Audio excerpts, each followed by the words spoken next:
Start करें?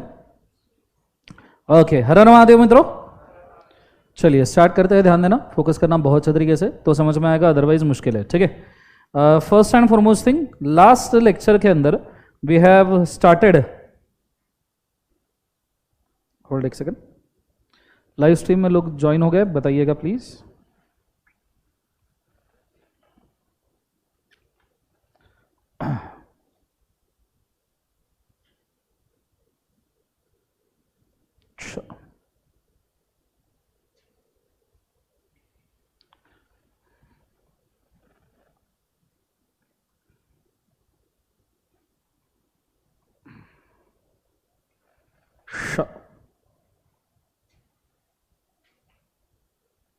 Okay, are you guys ready? Let's go. Recording शुरू करो।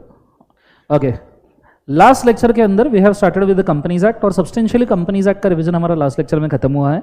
दो तीन टॉपिक कंपनीज एक्ट के जो हमारे बाकी है वो अभी हम कवर करने वाले हैं, जिसके अंदर पहला है आर्टिकल ऑफ एसोसिएशन, उसका मीनिंग क्या है। दूसरा है डॉक्ट्राइन्स, जिसके अंदर doctrine of constructive notice, ultra vires and indoor management ये बाकी है। और फिर उसके बाद में सेक्शन 8 कंपनी का इनकॉर्पोरेशन हमारा बाकी है। Is it very clear? Yes और नो? बोर्ड के ऊपर ध्यान दीजिएगा, इमीडिएटली समझ में आएगा जो चीजें मैं मेंशन कर रहा हूं, सिर्फ फोकस कीजिएगा बहुत अच्छे से। ठीक है, सबसे पहले आज हम पढ़ने वाले हैं आर्टिकल ऑफ एसोसिएशन, बिकॉज बिना आर्टिकल ऑफ एसोसिएशन पढ़े हम डॉक्ट्राइन्स नहीं पढ़ सकते। क्या नहीं पढ़ सकते बोले एक बाजू से? डॉक्ट्राइन। सो मैं आर्टिकल ऑफ एसोसिएशन के लिए आपको एक चार्ट दिखाना चाहूंगा। आ जाइए, फोकस कीजिएगा बहुत अच्छे से। Let's go. अब आर्टिकल ऑफ एसोसिएशन आपके बुक के मॉड्यूल के अंदर जो डिफाइन किया गया है वो डिफाइन किया गया है कुछ केस लॉज के साथ में। ठीक है, और अगर इन केस वो डेफिनेशन आपको इनसफिशिएंट भी लिख रहे हैं तो भी केस लॉज आपने याद रखने चाहिए, बिकॉज ये केस लॉज आपको foundation as well as inter level पे काम में आएंगे। पहला डेफिनेशन दिया आर्टिकल ऑफ एसोसिएशन का, these are the internal control rules and regulation, मतलब कंपनी का इंटरनल कंट्रोल मैनेज करना है, रूल्स एंड रेगुलेशंस रखने हैं तो एओए बनाना जरूरी है। This was the case that is Guinness versus land corporation of Ireland. मुझे एक बात बताइए, मैंने आपको लिखवा के दिया है, बोलो हाँ है ना?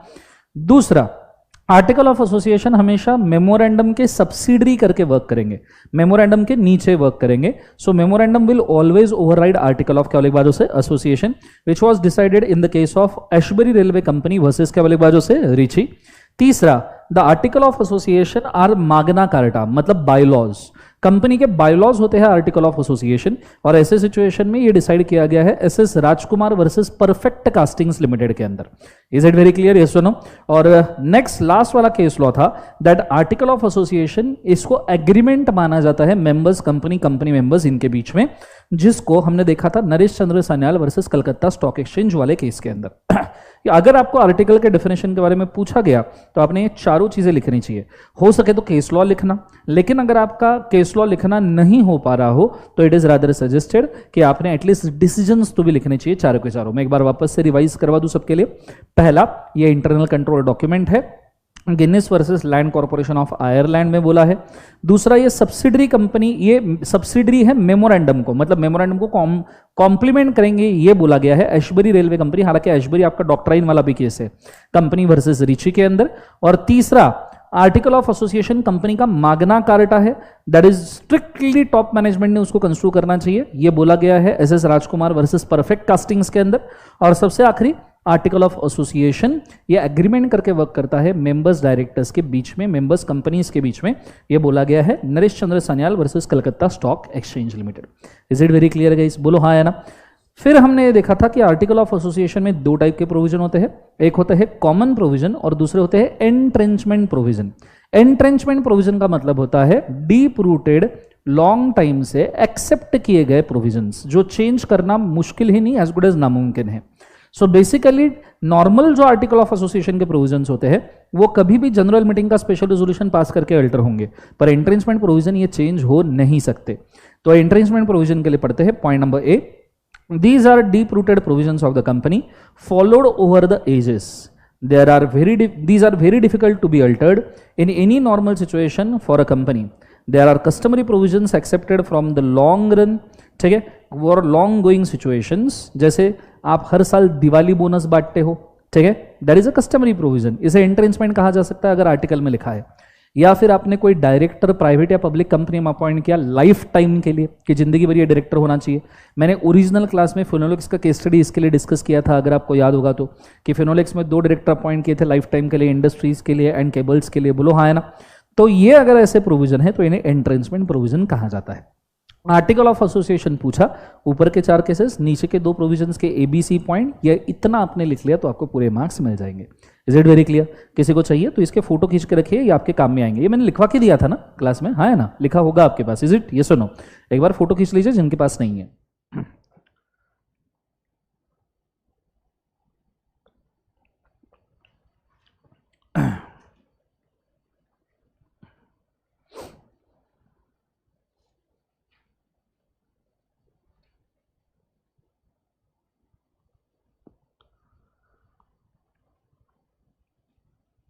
चलो डन गाइस, बच्चों बोलो हाँ है ना। ओके, दूसरा फोटो खींच लीजिए सेकंड केस का। होल्ड, लेट मी, खींच लिया सबने? बोलो हाँ है ना। नेक्स्ट ये वाला फोटो खींच लीजिए रिगार्डिंग नॉर्मल प्रोविजन, एंट्रेंसमेंट प्रोविजन। लिख लिया सबने? बोलो हाँ है ना। चलो, सो यहां पे आपका आर्टिकल ऑफ एसोसिएशन का मीनिंग होता है क्या बोले, एक बार जो से खत्म। इसके बाद में हम गए थे डॉक्ट्राइन्स के ऊपर, याद है सबको डॉक्ट्राइन्स? ओके, डॉक्ट्राइन्स 3 टाइप के होते हैं। पहला डॉक्ट्राइन जो होता है उसे हम कहते हैं डॉक्ट्राइन ऑफ कंस्ट्रक्टिव नोटिस, ठीक है। दूसरा डॉक्ट्राइन है जिसको हम कहते हैं डॉक्ट्राइन ऑफ अल्ट्रा वायरस, और तीसरा डॉक्ट्राइन होता है जिसे हम कहते हैं doctrine of indoor management. Case हुआ था Ashbury railway carriers company versus Riche. 2 minute के लिए केस एक्सप्लेन करूं तो समझ में आएगा। एशबरी कंपनी जो था, इसके मेन ऑब्जेक्ट क्लॉज के अंदर लिखा गया था कि यह कंपनी रेलवे वैगॉन बनाएगा, पर मेन ऑब्जेक्ट क्लॉज में वैगॉन बनाना ही ऑब्जेक्ट था। पर यह कंपनी ने रीची को फाइनेंस किया, क्योंकि रीची ने बोला कि तो आप मुझे फाइनेंस कीजिए तो मैं वैगॉन बनाऊंगा और सेम वैगॉन मैं आपको रिड्यूस्ड रेट के ऊपर बेचूंगा जो मार्केट में आप रिटेल कीजिए, तो आप भी प्रॉफिट कमाओगे, मैं भी प्रॉफिट कमाऊंगा थोड़ा। कुछ दिनों बाद रीची ने ओपन मार्केट में वैगॉन बेचना शुरू कर दिया, जिससे एशबरी कंपनी का मार्केट और कस्टमर्स ये रीची के पास जाना शुरू हो गए।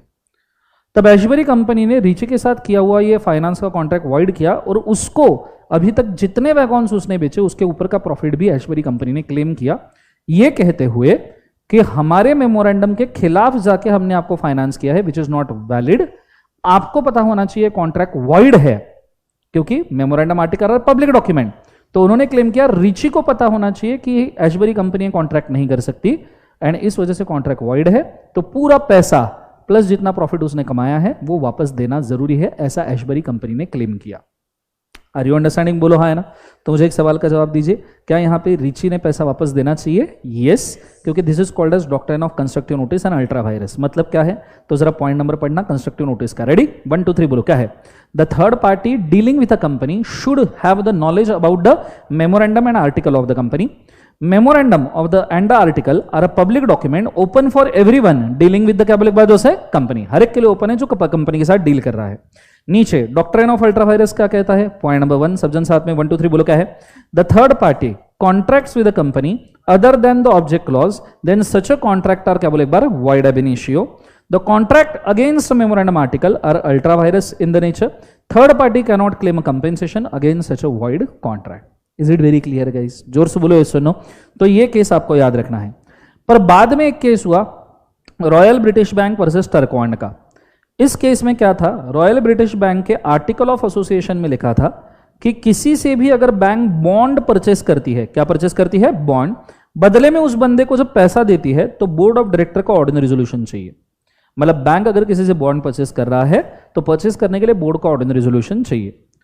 टर्कॉन्ड ने बैंक्स को बॉन्ड बेचे, टर्कॉन्ड ने बैंक को क्या बेचे बोले एक बार? बॉन्ड। और टर्कॉन्ड ने पूछा भी कि board of director ordinary resolution pass किया है क्या, तो एक डायरेक्टर ने उसको बोल दिया हाँ किया है। टर्कॉन्ड ने बिलीव कर लिया कि सच में ऑर्डिनरी रेजोल्यूशन पास हुआ है, टर्कॉन्ड ने बिलीव कर लिया। बाद में जब बॉन्ड का कॉन्ट्रैक्ट हो गया तो कंपनी ने क्लेम किया कि डायरेक्टर झूठ बोल रहा था, हमने कोई रेजोल्यूशन पास नहीं किया एंड कॉन्ट्रैक्ट वॉइड है, पैसे वापस दो। अब मुझे एक बात बताओ, इस केस में क्या टर्कॉन्ड जिम्मेदार है कंपनी का बोर्ड रेजोल्यूशन चेक करने के लिए? नहीं, ये कंपनी की जिम्मेदारी है कि इंटरनल प्रोसेस वो ठीक से करे। थर्ड पार्टी अज्यूम कर सकता है इस केस में कि कंपनी ने प्रोसेस अच्छे से कंप्लीट किया होगा। थोड़ा मैं मेंशन कर दूं, doctrine of constructive notice, ultra vires and indoor management, इनको समझने के लिए थोड़ा समय लगता है।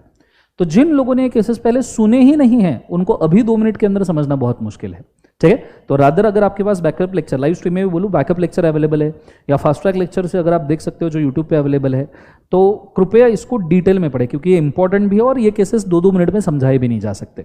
फिर भी मैंने ट्राई किया केस समझाने का, कृपया इसको याद रखें। तो हम इंडोर मैनेजमेंट से क्या सीखते हैं कि third party is not responsible to check the process of company. बोलो हाँ है ना।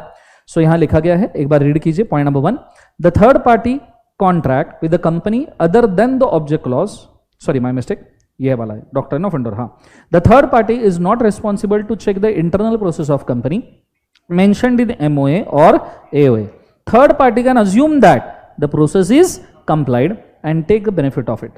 Company afterward cannot claim that it did not execute the process and avoid a contract. Company ये क्लेम कर नहीं सकती कि हमने प्रोसेस एग्जीक्यूट नहीं किया, दैट्स वाई कॉन्ट्रैक्ट वाइड है, क्योंकि ये ड्यूटी कंपनी का है कि उसने प्रोसेस करना चाहिए। क्लियर है। पर इस केस में 3 एक्सेप्शन आपके दिए गए थे। पहला, अगर थर्ड पार्टी को नॉलेज है कि कंपनी ने डिफेक्ट किया है तो कॉन्ट्रैक्ट वाइड है। अगर निग्लिजेंस है, टर्कॉन को बोला गया था कि तू चेक कर ले भैया सच में बोर्ड रेजोल्यूशन पास हुआ है क्या, आ जा कंपनी में, पर उसने निग्लिजेंस की, मेरे को नहीं दे करना वगैरह, तो कॉन्ट्रैक्ट वाइड है, फिर टर्कॉन प्रोटेक्टेड नहीं होगा। एंड फॉर्जरी किया है तो कॉन्ट्रैक्ट क्या है बोले एक बार, वाइड। एक चीज आपने तीनों में समझनी चाहिए, देखिए बात समझिए। Doctrine of constructive notice and ultra virus company को प्रोटेक्ट करता है। कंस्ट्रक्टिव नोटिस अल्ट्रा वायरस किसको प्रोटेक्ट करता है, कंपनी। उसका एक्सेप्शन है इंडोर मैनेजमेंट जो प्रोटेक्ट करता है थर्ड पार्टी को, क्योंकि थर्ड पार्टी ने प्रोसेस चेक करने की जरूरत नहीं है। पर उसके ये जो 3 एक्सेप्शंस है ये अगेन किसको प्रोटेक्ट करते हैं, कंपनी को। Is it very clear. बहुत काम की चीज है, जिसके पास ये नहीं होगा कृपया इसके फोटो खींच के रखिए, आपके काम में ही आएगा। गो for it fast.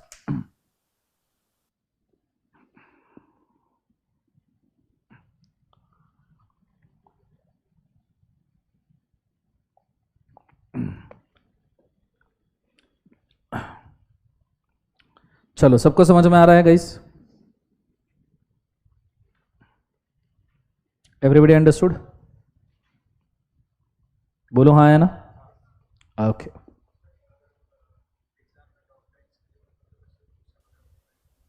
Defined doctrine यही लिखना है, यही सब जो भी पूछा एग्जाम में यही लिखना है, there is nothing else. Is it very clear. तो यहाँ आर्टिकल ऑफ एसोसिएशन और डॉक्ट्राइंस दोनों के दोनों आपके होते हैं क्या बोले एक बार, उससे खत्म। यहां तक आइडिया क्लियर है बच्चों, बोलो हाँ है ना। अब जो आपके साथ बचता है वो है section 8 company. Is it very clear. तो एक बार मैं सेक्शन 8 कंपनी के लिए आपको पीपीटी दिखा दूं जिसके थ्रू आपको समझने में आसानी होगी।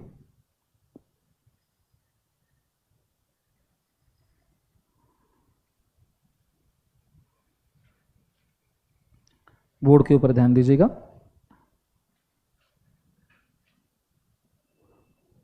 Are you guys ready? Okay. सबसे पहली बात, सेक्शन 8 कंपनी का मतलब क्या होता है ये पहले बोल दूं। सेक्शन 8 कंपनी के 3 मेन ऑब्जेक्ट होते हैं। पहला, ये कंपनी का मेन ऑब्जेक्ट चैरिटेबल होना चाहिए, जैसे बोर्ड के ऊपर लिखा है, एजुकेशन प्रमोट करना, रिसर्च एंड डेवलपमेंट प्रमोट करना, सोशल वेलफेयर प्रमोट करना, एनवायरमेंटल प्रोटेक्शन प्रमोट करना, चैरिटी, रिलीजियस डोनेशन जैसे मंदिर मस्जिद चर्च वगैरह बनाना, ये सब इस कंपनी के मेन ऑब्जेक्ट है। Are you understanding? बोलो हाँ है ना। दूसरा, इस कंपनी का इनकम बेसिकली यूज होना चाहिए फॉर दीज ऑब्जेक्ट्स ओनली। इस कंपनी का इनकम डिस्ट्रीब्यूट होने के लिए यूज नहीं होता, ऑब्जेक्ट के लिए ही यूज होता है। एंड तीसरा, कंपनी डिविडेंड नहीं बांट सकती। कंपनी खुद के शेयर होल्डर को डिविडेंड देगी क्या? नहीं। हाँ, ये डिवेंचर के ऊपर इंटरेस्ट दे सकती है, लोन के ऊपर इंटरेस्ट दे सकती है, पर डिविडेंड डिस्ट्रीब्यूट करेगी क्या बोले एक बार? नहीं। अब जैसे भी ये कंपनी आप बनाइए चैरिटेबल ऑब्जेक्ट के लिए, ये कंपनी के रजिस्ट्रेशन के लिए आपने मेमोरेंडम आर्टिकल CA/CS CMA का सिग्नेचर और सभी डिटेल्स आपने देने हैं किसको बोले एक बार? ROC, registrar of company. ये डिटेल देने के बाद ROC आपको 2 टाइप के लाइसेंस देता है। एक नेशनल लेवल का लाइसेंस दे सकता है कि भैया पूरे देश का भला कर दो, या स्टेट लेवल का लाइसेंस दे सकता है ROC कि एक स्पेसिफिक राज्य के लिए कन्फाइंड आपको अप्रूवल मिलेगा। इसको सेक्शन 8 सबसेक्शन 1 का अप्रूवल एंड 8 सबसेक्शन 5 का अप्रूवल भी कहा जाता है। ठीक है। लाइसेंस मिलने के बाद आप चाहो वो कंपनी बना लो, पब्लिक प्राइवेट।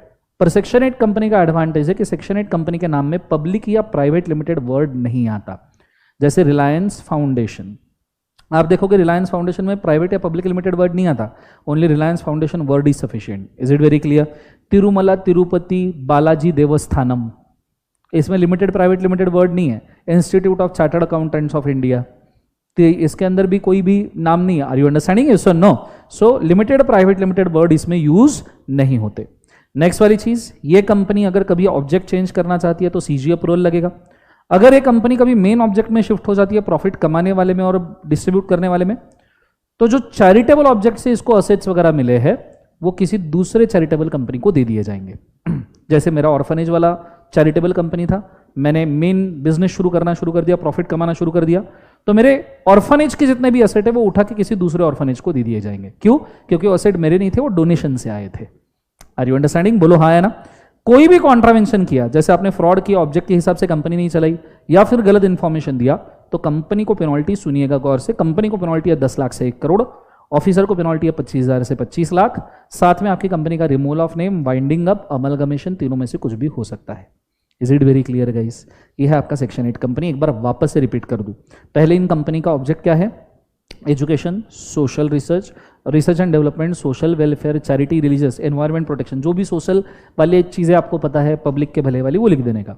दूसरा, ये कंपनी प्रॉफिट यूज करता है किस पर्पज के लिए? Charitable object. क्या ये कंपनी डिविडेंड डिस्ट्रीब्यूट करता है? नहीं। तो पहले पॉइंट के अंदर तो ये 3 पॉइंट आएंगे आपके। दूसरे पॉइंट में कंपनी बनानी है तो एमओए डालो, सीएस सीमे का अप्रूवल ले लो, बोर्ड ऑफ डायरेक्टर सब्सक्राइबर की डिटेल दे दो। Is it very clear? फिर आपको लाइसेंस मिलेगा नेशनल लेवल का या स्टेट लेवल का। कंपनी के प्राइवेट भी हो सकती है, पब्लिक भी हो सकती है, नाम में लिमिटेड या प्राइवेट लिमिटेड वर्ड यूज नहीं होगा। कंपनी को ऑब्जेक्ट चेंज करना है, किसका अप्रूवल लगेगा? सीजी, और ओल्ड एसेट ट्रांसफर किए जाएंगे सिमिलर टाइप के कंपनी को। अगर कॉन्ट्रावेंशन करता है तो कंपनी को पेनल्टी कितना है? 10 लाख से 1 करोड़, ऑफिसर को 25,000 से 25 lakh, amalgamation, winding up, removal of name, इसमें से कुछ भी हो सकता है। Is it very clear? यह आपका सेक्शन 8 कंपनी बहुत इंपॉर्टेंट है। मैंने जो पॉइंट लिख के दिया एक बार रीड कर लो, सिर्फ गो for it fast.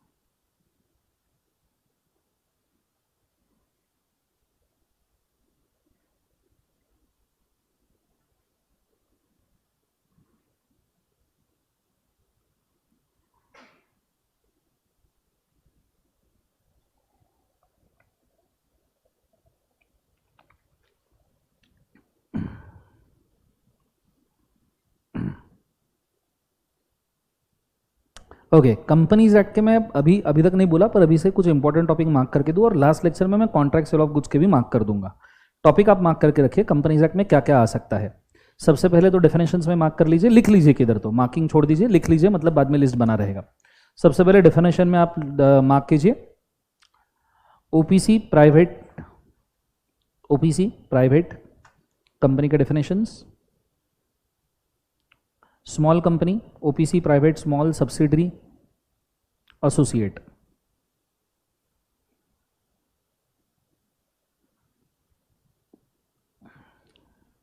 Comma dormant, government, foreign. Definition में इतने आने चाहिए, वैसे तो बहुत सारे पर इतने तो मिनिमम आने चाहिए। लिखा सबने? फिर दूसरा important doctrines, second important doctrines. Memorandum के क्लॉजेस आज सच आपको डायरेक्ट क्वेश्चन आएगा तो सातों क्लॉजेस लिख सकते हो डायरेक्टली, तो उसको इंपॉर्टेंट में मार्क नहीं कर रहा, वो तो कभी भी लिख सकते हो, राइट? डॉक्ट्राइन्स, एओए के केसेस, आर्टिकल ऑफ एसोसिएशन, ठीक है। फिर उसके बाद में section 8 company and section 7 incorporation. Section 7 incorporation, इतनी चीजें मिनिमम आनी ही चाहिए। Is it very clear guys? बच्चों बोलो हाँ है ना, जोर से बोलो सुनो। ओके, अब ये होने के बाद में यहां पे आपका कंपनीज एक्ट का डिस्कशन पूरा का पूरा होता है क्या बोले, एक बार से खत्म। मैं जा रहा हूं नेक्स्ट टॉपिक के ऊपर, और अगर आपको याद होगा तो नेक्स्ट टॉपिक हमने कौन सा लिया था? एलएलपी, याद है? लिमिटेड लाइबिलिटी पार्टनरशिप एक्ट, छोटा सा टॉपिक है, याद है सबको? बोलो हाँ है ना। इसको एक बार कंप्लीट कर लेते हैं। एलएलपी क्या है ये मैंने आपको बहुत अच्छे से समझाया था, मैंने आपको इस हिसाब से बताया था, बोर्ड के ऊपर ध्यान देना। मैंने आपको पहले फर्म और कंपनी के एडवांटेजेस और डिसएडवांटेजेस बताए थे। कि कंपनी के कुछ एडवांटेजेस है, फर्म के कुछ एडवांटेजेस है, कंपनी के कुछ डिसएडवांटेजेस है, फर्म के कुछ डिसएडवांटेजेस है, और दोनों के एडवांटेजेस और डिसएडवांटेजेस को इग्नोर करके और एडवांटेजेस को मिक्स करके हमने क्या बनाया था बोले एक बाजू से एलएलपी, और एलएलपी के कैरेक्टर हमने डिफाइन किए थे। अब देखो आपको कंपनी और फर्म के एडवांटेज डिसएडवांटेज तो एग्जाम में नहीं आएंगे, वो तो मैंने आपको समझाने के लिए बोला था। आपको जो डायरेक्टली पूछा जाएगा वो है एलएलपी के कैरेक्टर, और मैंने इसको डिफाइन भी किया था कैसे याद रखने। 6 कैरेक्टर कंपनी के उठाओ, बोला था मैंने 6 कैरेक्टर किसके उठाने, कंपनी, 4 कैरेक्टर फर्म के उठाने, 5 कैरेक्टर किसके उठाने, फर्म, और उसके अंदर फालतू वाले कैरेक्टर जो इंस्टीट्यूट ने ऐड किए वो ऐड करने हैं, जैसे ई filing, foreign LLP, inspection, investigation वगैरह। बोलो हाँ है ना। एक बार सभी कैरेक्टर बना लेते। कंपनी के पहले 6 कैरेक्टर्स बोलो क्या है, इनकॉर्पोरेटेड एसोसिएशन, क्या एलएलपी को लगेगा, हाँ। आर्टिफिशियल जुडिशियल पर्सन एलएलपी को लगेगा, हाँ। सेपरेट लीगल एंटिटी एलएलपी को लगेगा, हाँ। परपेचुअल सक्सेशन एलएलपी को लगेगा, हाँ। लिमिटेड लाइबिलिटी, नाम में ही एलएलपी है। कॉमन सील, ये 6 कैरेक्टर लग गए एलएलपी को, बोलो हाँ है ना। और एक सेपरेट प्रॉपर्टी सेपरेटली याद रखना, बट वो थोड़ा डिस्प्यूटेड है, आईसीआई मॉड्यूल नहीं बोलता, पर वो लगता है कि एलएलपी की प्रॉपर्टी सेपरेट होती है। ये हो गए 7 कैरेक्टर, ये कंपनी के हमने एलएलपी के लिए उठाए। अब फर्म के 2 और मोर पर्संस, ठीक है। पहला conducting a business for common object for profit purpose, तीसरा एग्रीमेंट होना चाहिए प्रॉपर, चौथा एंड म्यूचुअल एजेंसी होना चाहिए। ये 5 ऑब्जेक्ट वापस से कौन कौन सा, 2 और more person, United with a common object, conduct a business for a profit, agreement, mutual agency, बोलो हाँ है ना। ये 5 चीजें होनी चाहिए। सो कंपनी के 7 हो गए, इसके 5 हो गए, टोटल कितने हो गए, 12। समझ में आ रहा है, वापस एक बार 12 के 12 बोलो। पहला incorporated association, artificial judicial person, separate legal entity, perpetual succession, limited liability, common seal and separate property, ये 7 हुए। फिर फर्म के कितने, 2 और more person, conduct a business for a profit, mutual agency and agreement होना चाहिए, एलएलपी एग्रीमेंट, बोलो yes और नो। सो ये हो गए 5, 7 और 5 कितने हो गए, 12। अब इसमें फालतू वाले ऐड करो जो एक्चुअली कैरेक्टर नहीं है पर इंस्टीट्यूट ने बना के रखे हैं। कौन कौन से, ई फाइलिंग, एलएलपी ई फाइलिंग कर सकता है, फॉरेन एलएलपी हो सकता है, अमलगमेशन हो सकता है, एलएलपी एग्रीमेंट हमने ऊपर ही ले लिया तो उसको लेने की जरूरत नहीं, इन्वेस्टिगेशन हो सकता है, मैनेजमेंट ऑफ बिजनेस। तो आपको याद रखना है ई filing, foreign LLP, amalgamation, investigation, management of business. Total इतने आप कंसीडर कर लो, 7 और 5 12 और 4 12 और 5 टोटल 17 कैरेक्टर एलएलपी के याद रखने। 7 कंपनी के, 5 फर्म के, 5 सेपरेट एलएलपी के। और एलएलपी के तो फालतू है, मतलब वो कैरेक्टर भी नहीं है। क्या फॉरेन एलएलपी कैरेक्टर, हर एलएलपी का कैरेक्टर होता है क्या, फॉरेन एलएलपी खुद भी बोल के रखा है, ई filing, foreign LLP, amalgamation, investigation, management.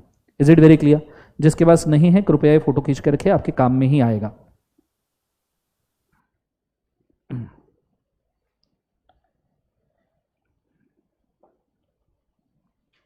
खींचा सबने नीचे?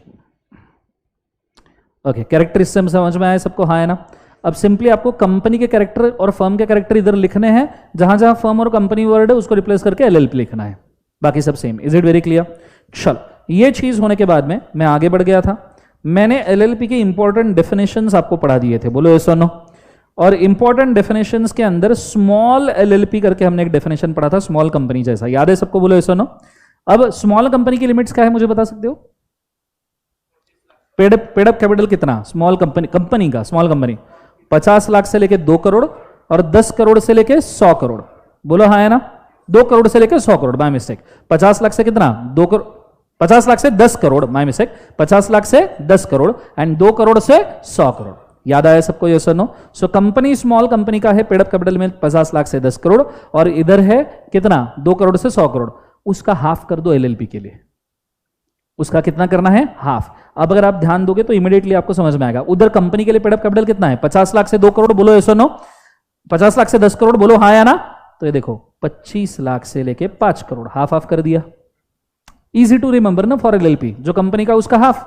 50 लाख से 10 करोड़ था, यहां 25 लाख से 5 करोड़ है। उधर 2 करोड़ से 100 करोड़ था, तो यहां पे कितना, इधर इन्होंने थोड़ा सा और कम कर दिया है, 40 लाख रुपीज तो कितना, 50 करोड़ रुपीज, ठीक है। अब यहां पे 40 लाख वाला लिमिट इन्होंने थोड़ा सा और लिया है, पर 50 करोड़ तो 100 करोड़ का हाफ होता है। Is it very clear? जोर से बोले यस और नो। तो 40 लाख आपको थोड़ा सेपरेटली याद रखना है, पर बाकी सभी लिमिट क्या है बोले एक बार, half. Is it very clear? ये याद रखने के हिसाब से करंट सिचुएशन में एलएलपी के लिए कौन सी लिमिट बना के रखी है वो फिलहाल बोला नहीं है। अब आपने स्मॉल एलएलपी पूछा तो इतना लिख के आ जाना। अच्छा मुझे बताओ, ये लिमिट है या रेंज है? ये लिमिट है या रेंज है? वैसे ही रेंज। इसमें से लिमिट कौन सिलेक्ट करेगा? आपका MCA, ministry of corporate affairs. Is it very clear guys? सबको समझ में आ रहा है? चलो बहुत बढ़िया। ये चीज होने के बाद में हम आगे बढ़ गए थे, हमने देखा था मिनिमम नंबर ऑफ पार्टनर्स। याद है सबको? बोलो हाँ है ना। और मैंने आपको बोला था कि एलएलपी के केस में मिनिमम कितने डेजिग्नेटेड पार्टनर होने चाहिए? 2। और इसके लिए मैंने एक केस दिया था। समझो एलएलपी में पार्टनर 2 से कम हो जाते हैं तो एलएलपी को कितने महीने का ट्रांजिशन मिलता है? 6 मंथ्स। बहुत इंपॉर्टेंट प्रोविजन है ये, इंटर लेवल पे कंपनी के लिए भी सेम प्रोविजन है, ठीक है, कि 2 से कम एलएलपी के पार्टनर हो जाते हैं तो 6 महीने मिलेंगे। और अगर 6 महीने के बाद भी अगर आपके पार्टनर 2 से कम ही हैं तो जितने भी पार्टनर है उनकी लाइबिलिटी क्या हो जाएगी? Unlimited. LLP is limited liability. पर अगर 6 महीने से ज्यादा आप फर्म चला रहे हो, एलएलपी चला रहे हो विथ लेस देन 2 मेंबर्स, तो एक ही बचेगा। अब 2 से कम मतलब क्या? एक ही तो बचेगा, वो भी मर गया तो बचेगा क्या? ठीक है, तो जो एक बचा उसकी लाइबिलिटी क्या हो जाएगी? अनलिमिटेड। मतलब ड्यूरिंग दैट पीरियड जो भी कॉन्ट्रैक्ट किया उसके लिए वो पर्सनली लाइबल। उसके घर का टीवी, फ्रिज, वॉशिंग मशीन, सोने की थाली, चांदी का चम्मच, बीवी के गहने, बच्चे का डायपर सब दाव पे लग जाएंगे। Is it very clear? Yes और no? So that will be unlimited liability for the debt contracted during such a period. Is it very clear guys? बोलो हाँ है ना। ये चीज याद रखना, ये है एलएलपी की लाइबिलिटी, ये है एलएलपी का क्या बोले बाजू से? लाइबिलिटी। ये चीज होने के बाद में हम गए थे डेजिग्नेटेड पार्टनर के ऊपर। अब डेजिग्नेटेड पार्टनर मतलब क्या? तो उसका डेफिनेशन पढ़ लेते, आ जाइए। एवरी एलएलपी को कितने मिनिमम डेजिग्नेटेड पार्टनर होने चाहिए? 2। जो क्या होनी चाहिए? इंडिविजुअल। एंड एक उसमें से मिनिमम एक क्या होना चाहिए? रेसिडेंट। फिर हमने पूछा रेसिडेंट मतलब क्या? तो बोले प्रीवियस फाइनेंशियल ईयर में जो बंदा नॉट लेस देन कितना दिन रहा है? 120 डेज। सेम ओपीसी वाला residence. Is it very clear? जो प्रीवियस फाइनेंशियल ईयर में 120 दिन से ज्यादा स्टे रहा है ड्यूरिंग द फाइनेंशियल ईयर बोला गया है, प्रीवियस नहीं, ड्यूरिंग द फाइनेंशियल ईयर, उस फाइनेंशियल ईयर में 120 दिन से ज्यादा रहा है, उसे हम क्या कहेंगे? बोले एक बार उसे रेसिडेंट। लेकिन ओपीसी के केस में प्रीवियस दिया है। Is it very clear? ये डिफरेंस याद रखिएगा। इसमें करंट ईयर का मेंशन किया है। देखो, the term of residence means person who has stayed in India for a period of not less than 120 days during a financial year, मतलब वो फाइनेंशियल ईयर है। हालांकि ओपीसी में कौन सा है? प्रीवियस। तो वहां लिख के रखिए कि in this case it is current financial year and in case of OPC it is a previous financial year. In this case it is current financial year and for OPC it is a previous financial year.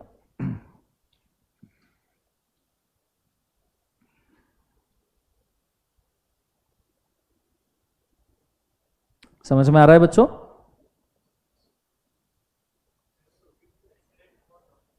Resident और not था, पर उसमें मैंने बोला भी था ना कि ओपीसी में नॉन रेसिडेंट भी बना सकता है, पर यहां एक डेजिग्नेटेड पार्टनर कंपलसरीली रेसिडेंट चाहिए। और उसमें रेसिडेंट और नॉट में अगर आप 120 डेज मान रहे हो तो सिर्फ इंफॉर्मेशन के लिए, ये भी बोला था मैंने कि वहां 120 डेज का एक रेसिडेंट अगर ये है मेंबर तो सिर्फ इंफॉर्मेटिव पॉइंट ऑफ व्यू दिया है, that is not a condition. Is it very clear? चलो, ये होने के बाद में फिर एलएलपी के उन्होंने कैरेक्टर दिए थे जो हमने याद कर लिए, और एलएलपी के कैरेक्टर्स को उन्होंने एक्सप्लेन किया था। ठीक है, बोलो हाँ है ना। मैं चाहूंगा 2 मिनट लीजिए, सारे एलएलपी के कैरेक्टर हमने एक्सप्लेन किए हैं, क्या चेक कीजिए एक बार, या फिर मैंने आपको होमवर्क दिया था लिखने के लिए, याद है? लिखा या नहीं लिखा? एक बार चेक कर लीजिए, रीड कर लीजिए, आपके पास पॉइंट है, नहीं तो मैं मॉड्यूल के अंदर दिखा रहा हूं, पढ़ लीजिए एक बार। Go for it fast.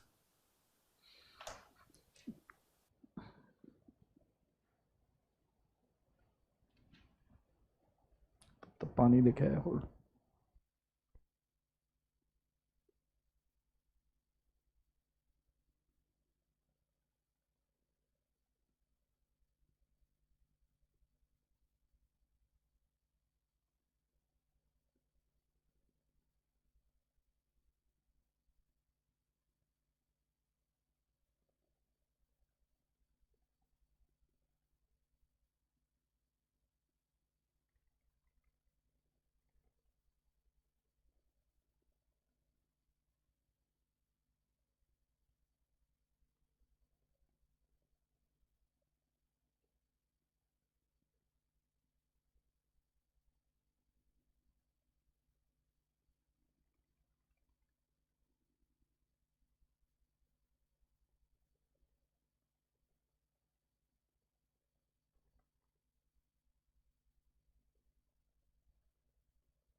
Okay, live stream में सबको समझ में आ रहा है? बोलिएगा। एडमिट कार्ड आउट हो चुके हैं, मेरे को मैसेज आया है अभी। एडमिट कार्ड आए हैं ना? आई गेस आज आउट हो चुके हैं। आज तो साइट डाउन रहेगा फिर अगर आज रिलीज हुआ है तो, क्योंकि ट्रैफिक बढ़ जाएगा, इंस्टीट्यूट का साइट चलता नहीं है। 100 करोड़ का एफडी है पर साइट नहीं चलता। चलो डन एवरीबॉडी, बोलो हाँ है ना। एवरीबॉडी फटाफट रीड कर लीजिए।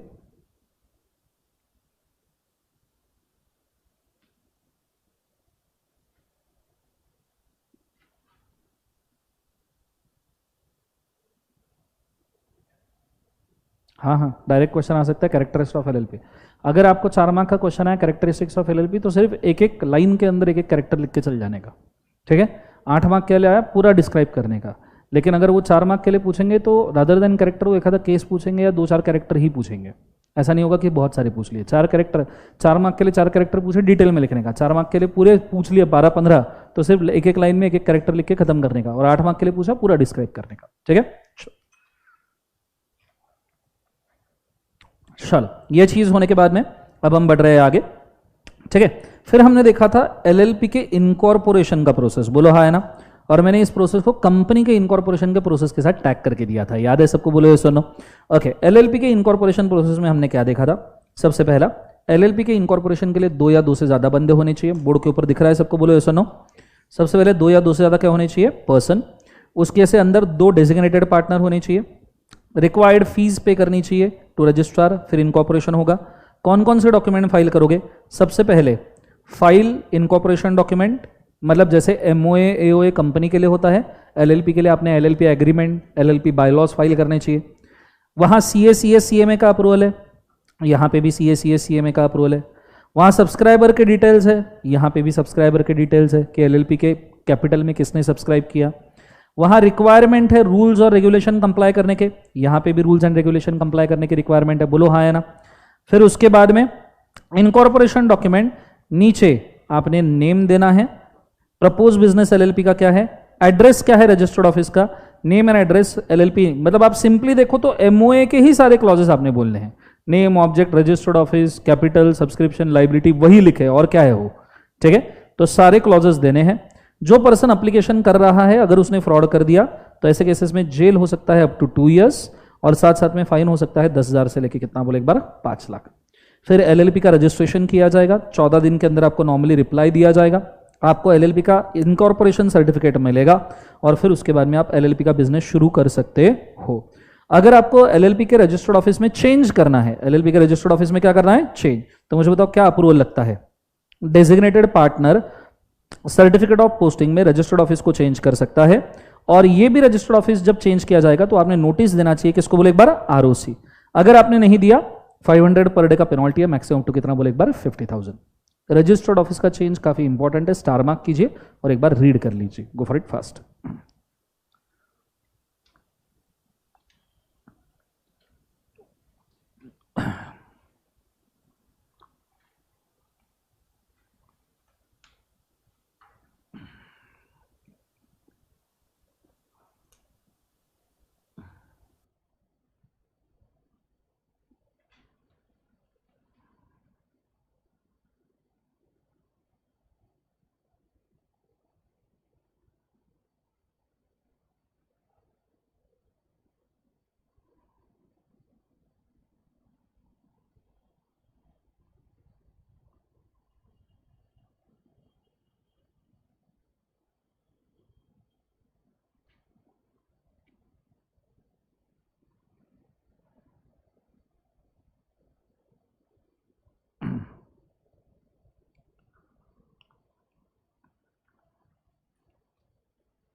आर यू गाइस डन, बोलो यस और नो।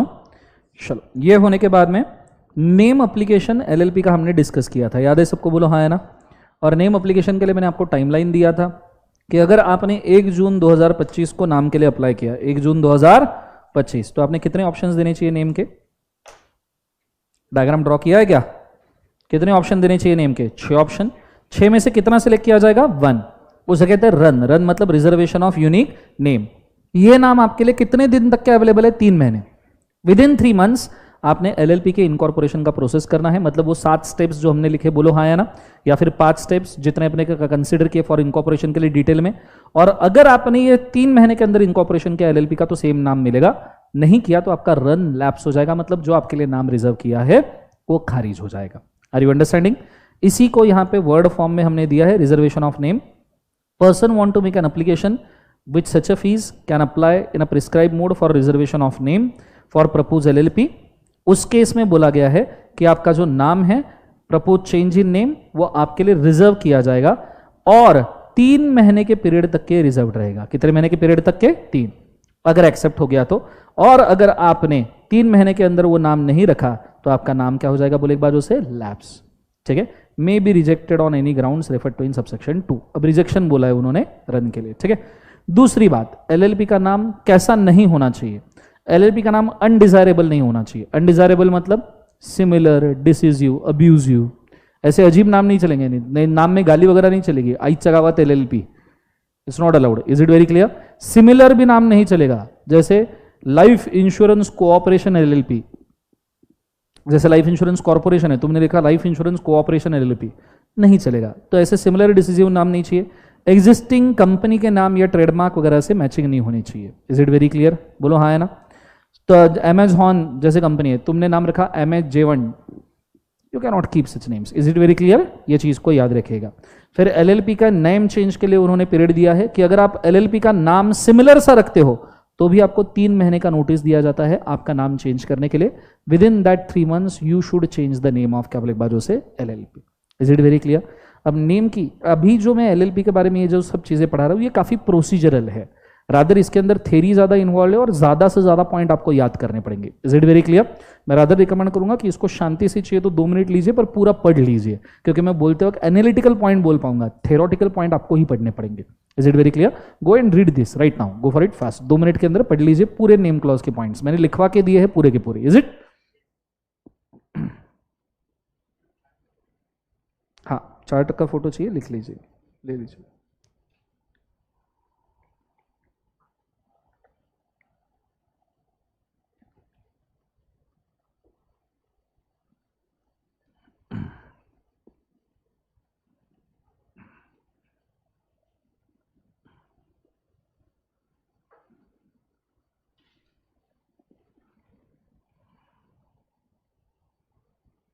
नाम 15 दिन के अंदर आपने चेंज करना है, 30 दिन में फाइल करना है, सब प्रोसेस लिख के दिए है मैंने, ठीक है।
इसके बाद रिवीजन लेक्चर है, किसका? इको का है, अकाउंट्स का है? कितने बजे इकोनॉमिक्स का? 4:50। अच्छा बाप रे, गैप है। चलो डन, सबने रीड कर लिया मेन प्रोसीजर, हाँ या ना?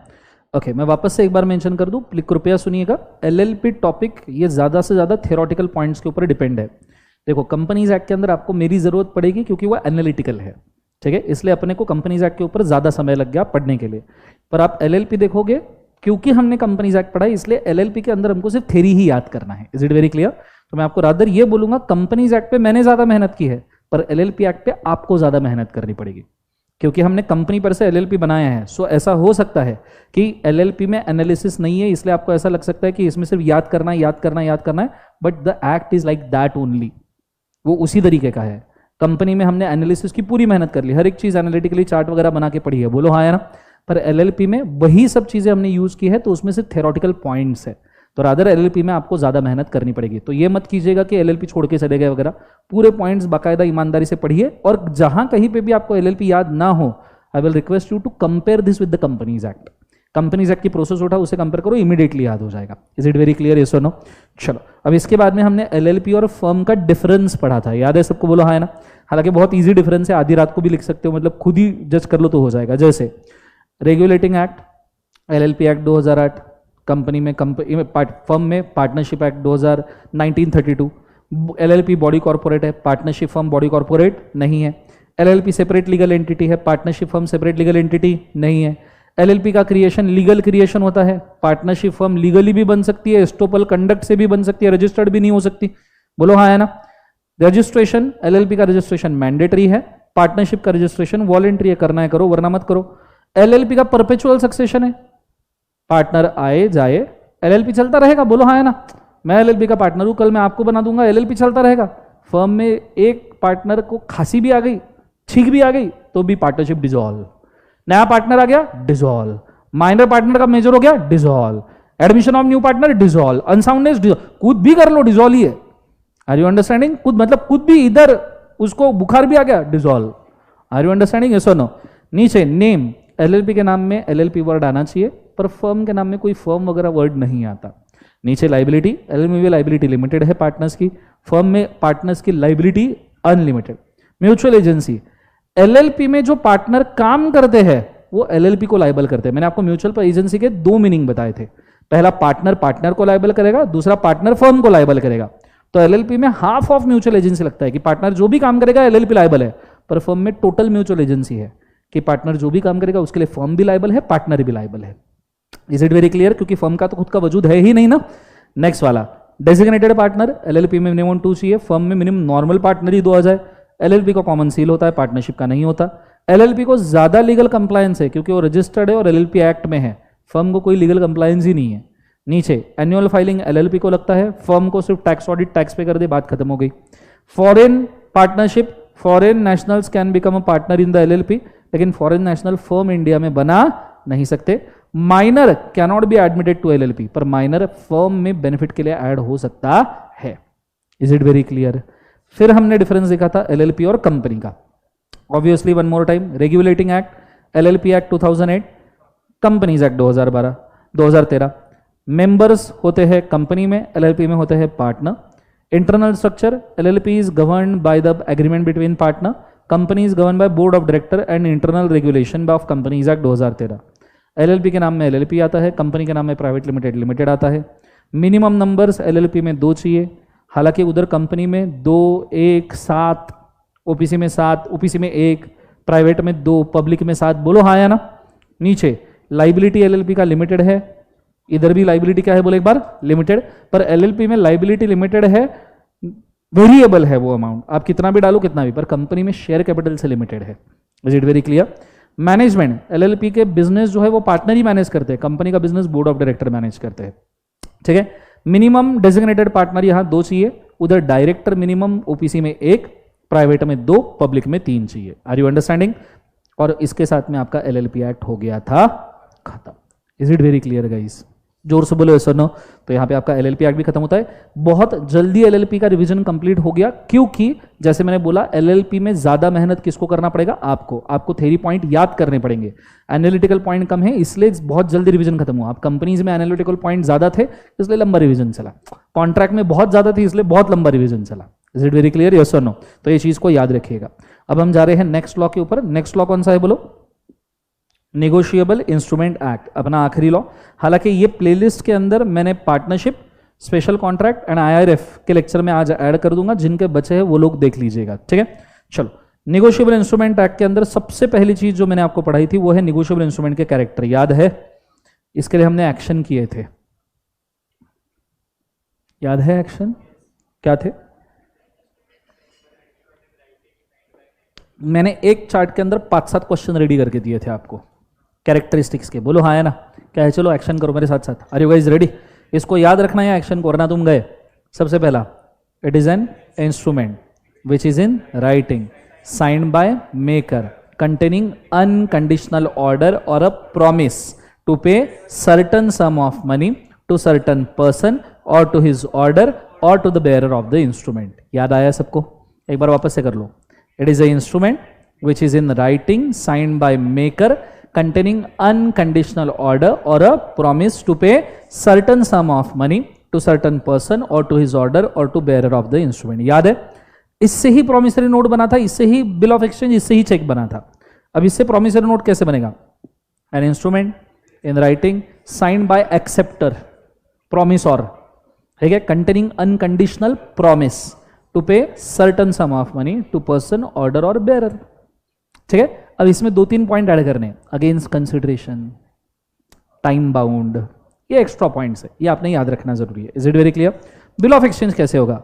एन इंस्ट्रूमेंट, सब जन बोलो, an instrument which is in writing signed bye drawer containing unconditional order to pay certain sum of money to certain person or to his order or to bearer of the instrument. Is it very clear? Against consideration, time bound. Is it very clear? Check कैसे होगा? वापस instrument, writing signed by account holder containing unconditional order to the bank to pay certain sum of money to certain person or order or the bearer of the check. Is it very clear? इसके मैंने character discuss किए थे और ये character में सबके, अब देखो कितने question, definition of negotiable instrument, definition of bill of exchange, ठीक है, definition of promissory note, definition of cheque, 4 तो डेफिनेशन कवर हो गए, characteristics of bill of exchange, characteristics of promissory note, characteristics of cheque, 3 character, 7 question एक chart में cover हो जाएंगे। Is it very clear? 7 question, और निगोशिएबल इंस्ट्रूमेंट में 60-70% portion यही है कि इसको कवर कर लो, खत्म ही हो जाता है as good as. Is it very clear? तो देखना, इट इज ए इंस्ट्रूमेंट, पहले तो इंस्ट्रूमेंट होना चाहिए, which is in writing, evidence होना चाहिए, राइटिंग चलेगा, प्रिंटेड चलेगा, एविडेंस ऑफ क्रिएशन होना चाहिए, signed by maker, bill of exchange है तो ड्रॉवर, प्रॉमिसरी नोट है तो प्रॉमिसर, चेक है तो account holder, containing unconditional order, अब बोला अनकंडीशनल है, अब कंडीशन को हमने कितने पार्ट में डिवाइड किया था? 2, याद आया, खास चीज है, अनसर्टन कंडीशन है, जैसे शादी करना, मैरिज, पॉलिटिकल पार्टी का इलेक्शन एक्सेट्रा, ऐसे कंडीशन है कि I promise to pay you if BJP government gets 400 पार। Are you understanding? Uncertain condition है तो क्या ये प्रॉमिसरी नोट वैलिड है? नहीं। पर अगर सर्टन कंडीशन है, जैसे डेथ, सनसेट, सनराइज, अगर सर्टन कंडीशन के ऊपर प्रॉमिसरी नोट या बिल ऑफ एक्सचेंज या चेक है तो वैलिड है। जैसे आई promise to pay you after 30 sunrises, 30 bar sunrise तो होने ही वाला है, वैलिड है, ठीक है। I promise to pay you this much after death of mister x, is it very clear? Valid है। डेथ के बाद 3 दिन के अंदर मुझे पैसा देना पड़ेगा क्योंकि सर्टन, तो याद रखना कंटेनिंग अनकंडीशनल, अनकंडीशनल मतलब वो कंडीशन नहीं होनी चाहिए जो अनसर्टन है, सर्टन वाली कंडीशन रही तो चल जाएगा। सबको समझ में आ रहा है? जोर से बोलो सुनो। तो ये चीज को आपने याद रखना, certain condition is valid, uncertain condition is invalid, ठीक है। नीचे to pay certain sum of money, अब मनी को हमने 2 पार्ट में डिवाइड किया था, पहले सर्टन सम, दूसरा मनी। सर्टन सम मतलब फिक्स अमाउंट होना चाहिए, दूसरा capable of being made fixed होना चाहिए। For example I promise to pay you 1 lakh और द अमाउंट यू डिसाइड, ये प्रॉमिसरी नोट नहीं है। I promise to pay you 1 lakh and amount decide, ये प्रॉमिसरी नोट, हाँ ये ठीक है। I promise to pay you 1 lakh and 10% of interest after 3 months, ये 1 लाख सर्टन है, 10% interest capable of being made certain है। या आई promise to pay you amount decided by registered valuer, capable of being made certain, registered valuer value देगा, मैं पे कर दूंगा, बोलो हाँ या ना, ये चल जाएगा, ठीक है। दूसरा मनी ही होना चाहिए, I promise to pay you money, I promise to pay you furniture is not a promissory note, is not a bill of exchange. Is it very clear? एक तो amount certain, capable of being made certain, और पैसा ही होना चाहिए। Next वाला, to certain person, person में 7 लोग आते हैं, किसी भी पर्सन को दे सकते हो, individual, HOF, firm, AOP, BO, artificial judicial person, local authority, municipal corporation, branch office, agency, किसी का भी नाम लिख दो, चल जाएगा, वैलिड है इंस्ट्रूमेंट, ठीक है। नेक्स्ट वाला, ठीक है, to certain person against consideration, negotiable instrument हमेशा अगेंस्ट कंसिडरेशन वैलिड है। डोनेशन वाला निगोशिएबल इंस्ट्रूमेंट वैलिड नहीं रहता, बदले में कुछ आना चाहिए, ठीक है। जैसे मैं बिल ऑफ एक्सचेंज दे रहा हूं, बदले में गुड्स या सर्विसेज आनी चाहिए, प्रॉमिसरी नोट दे रहा हूं, बदले में गुड्स सर्विसेज, कुछ तो आना चाहिए, तो bill of exchange promissory note valid है। डोनेशन के लिए वैलिड नहीं है, हाँ, पर डोनेशन के लिए एक चीज एक्सेप्शन है, वो है चेक। आप चेक से डोनेशन दे सकते हो, पर आप डोनेशन के लिए बिल ऑफ एक्सचेंज या प्रॉमिसरी नोट नहीं दे सकते। Is it very clear guys? जोर से बोलो सुनो, समझ में आ रहा है? नेक्स्ट वाला, which should be time bound. Time bound मतलब 2 टाइप से इंस्ट्रूमेंट रहता है, बहुत अच्छे से सुनिएगा, ये काम का है। 2 टाइप के इंस्ट्रूमेंट रहते हैं, at sight, after certain period. At sight मतलब I promise to pay you 1 lakh at sight, at sight मतलब जब तुम मांगोगे तब देना पड़ेगा, उसे ऑन डिमांड कहते हैं। एट साइट मतलब जब देखो तब मांग लो। सो आई प्रॉमिस टू पे 1 लाख एट साइट मतलब जब तुम मांगोगे मैं दे दूंगा, क्लियर है कंसेप्ट। ऑन डिमांड मतलब I promise to pay you after 3 months, after 3 months is certain period. Is it very clear? So time bound होना चाहिए इंस्ट्रूमेंट, आफ्टर सर्टन टाइम हो सकता है या एट साइट हो सकता है, मतलब ऑन डिमांड हो सकता है। एंड डिलीवर टू पे, इंस्ट्रूमेंट ये पे को डिलीवर कर देना चाहिए। Is it very clear guys? बच्चों समझ में आ रहा है पक्का? जोर से बोलो यस और नो। तो ये चीज को आपने याद रखना चाहिए। इतने आप कैरेक्टर याद रखो, आपके 7 क्वेश्चन रेडी हो जाएंगे। एक बार वापस से एक्शन कर लो। एन इंस्ट्रूमेंट, इंस्ट्रूमेंट राइटिंग में होना चाहिए, मतलब एविडेंस होना चाहिए। साथ में एक कैरेक्टर भी बोलो थोड़े थोड़े। इंस्ट्रूमेंट मतलब इंस्ट्रूमेंट होना चाहिए, डॉक्यूमेंट। इन राइटिंग मतलब एविडेंस होना चाहिए। Signed by maker, drawer, acceptor, promise और containing, signed by maker, containing unconditional order. Condition 2 part में, सर्टन, अनसर्टन। सर्टन रहेगा चलेगा क्या? यस। अनसर्टन रहेगा चलेगा? नहीं। कंटेनिंग अनसर्टन ऑर्डर और a promise to pay certain sum of money. Certain sum of money में कितने? 2। पहला अमाउंट, दूसरा मनी। मनी मतलब मनी ही चाहिए, फर्नीचर वगैरह नहीं चलेगा। और सर्टन के अंदर 2, एक्चुअल अमाउंट या capable of being made certain, जैसे इंटरेस्ट वगैरह। क्लियर है? Certain sum of money to certain person, 7 लोगों में से किसी का भी नाम लिखो। और टू हिज ऑर्डर और to bearer of the instrument. बोलो हाँ या ना? Is it very clear? पर अगेंस्ट क्या होना चाहिए? Consideration. Is it very clear? बोलो हाँ या ना? टाइम बाउंड होना चाहिए। टाइम बाउंड में कितने हैं? 2। एट साइट मतलब on demand, and after certain period मतलब 3 मंथ्स। बोलो यस और नो। और सबसे आखिरी डिलीवर्ड टू किसको बोले एक बार? पे। पे को आपने इंस्ट्रूमेंट दिया नहीं तो उसे वैलिड माना नहीं जाएगा। क्लियर है? जिस जिसको चाहिए इसका फोटो खींच के रख सकता है, आपके काम में ही आएगा। एक चार्ट 7 क्वेश्चंस। कौन सा? हाँ, title of holder of instrument is free, मतलब तो फ्री फ्रॉम चार्ज रहना चाहिए, वो नॉर्मल है। मतलब वो एग्जाम में नहीं भी लिखा तो भी चल जाएगा, इट्स ओके। लिखा तो भी ठीक है, नहीं लिखा तो भी ठीक है। ठीक है, ये भी फोटो खींच लीजिए।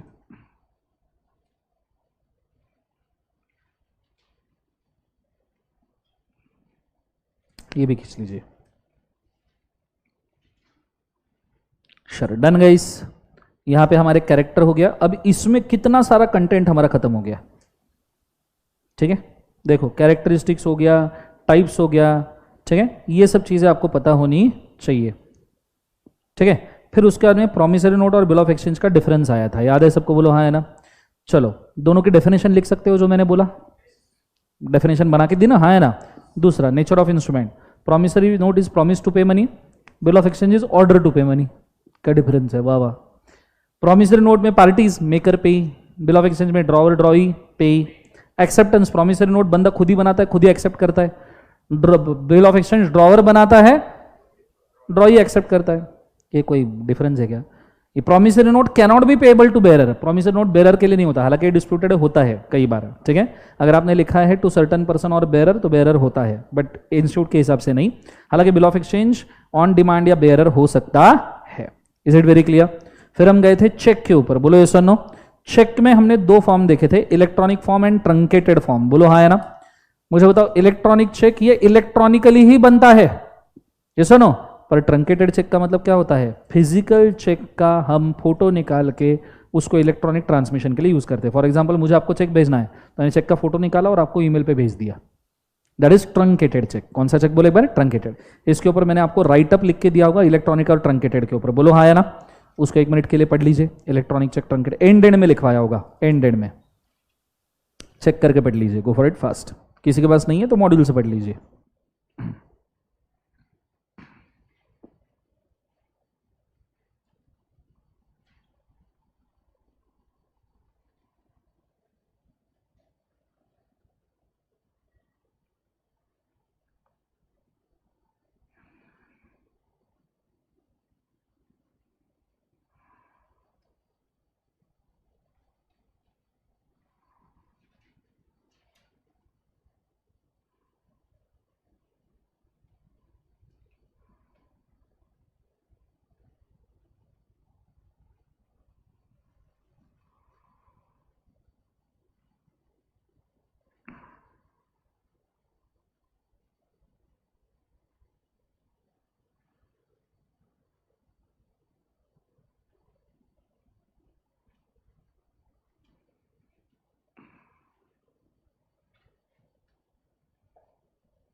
डन गाइस, बच्चों बोलो हाँ है ना?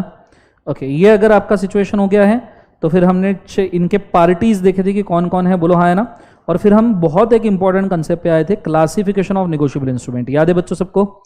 जिसके अंदर हमने नेगोशिएबल, ये पूछने लायक है, नेगोशिएबल इंस्ट्रूमेंट एक्ट में पहले जो 7 मैंने चार्ट दिया है, 7 क्वेश्चन वाला, वो एक पूछने लायक है, वो सातों में से एक कंफर्म आएगा, ठीक है, कि what is bill of exchange, what is promissory note, what is cheque, या what is characteristics of bill of exchange, promissory note, check.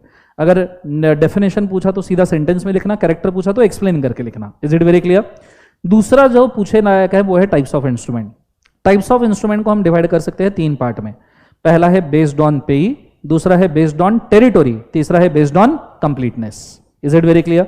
Based on पेई इंस्ट्रूमेंट 2 पार्ट में डिवाइड होता है, पहला होता है बेरर, दूसरा होता है ऑर्डर। बेरर इंस्ट्रूमेंट एक बार सब जन साथ में रीड करेंगे, 1 2 3 बोलो, क्या है? The holder of instrument can claim the amount, उसे बेरर कहते हैं, जिसके हाथ में इंस्ट्रूमेंट है वो ले लेगा।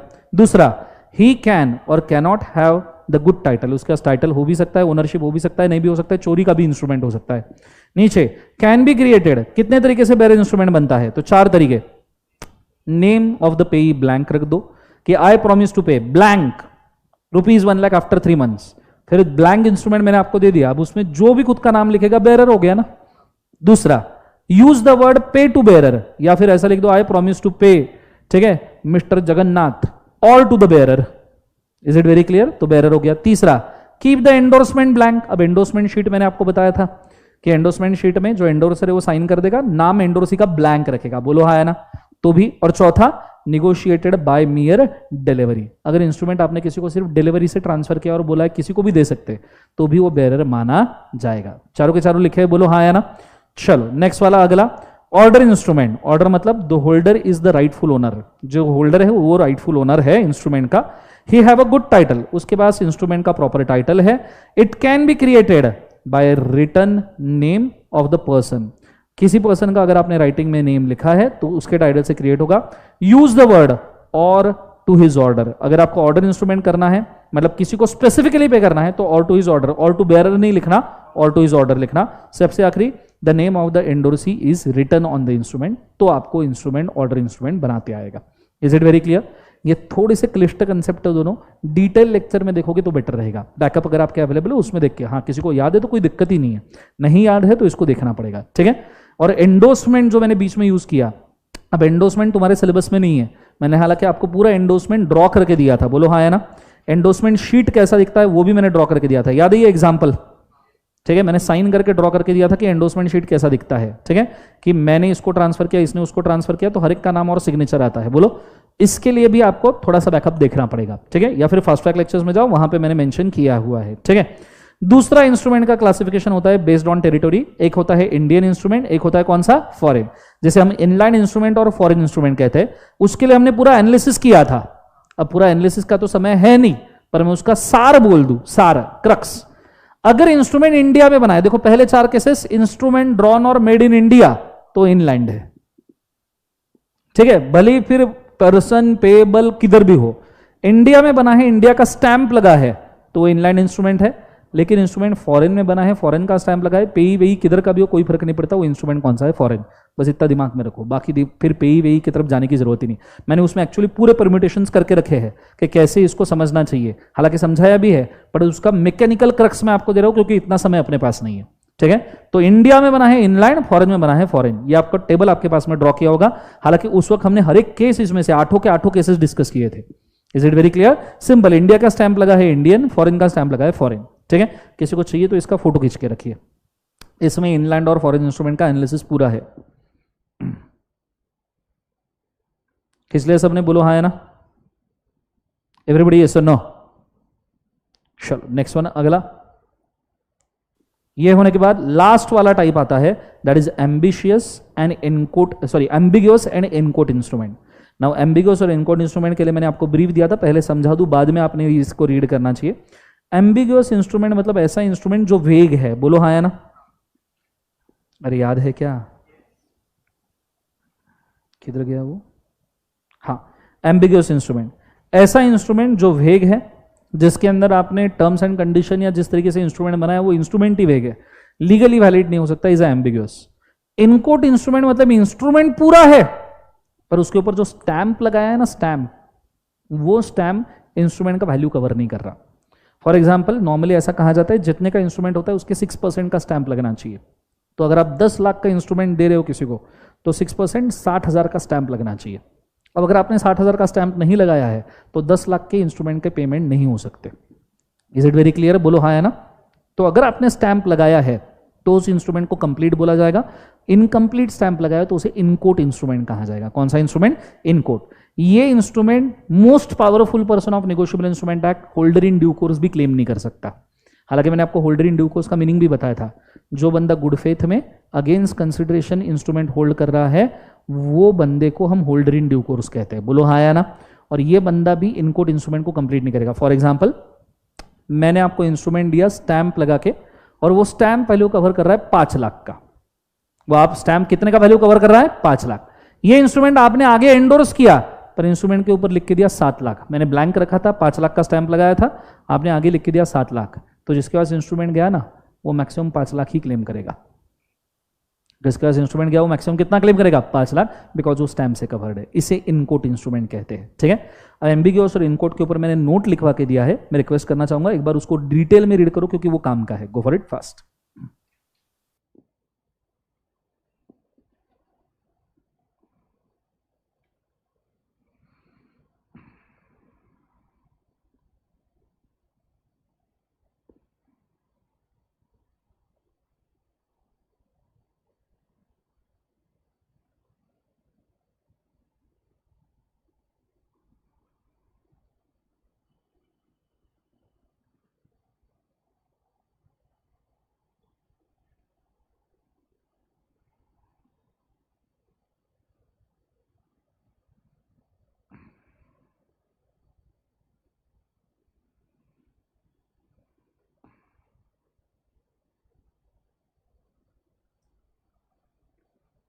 चलो done guys.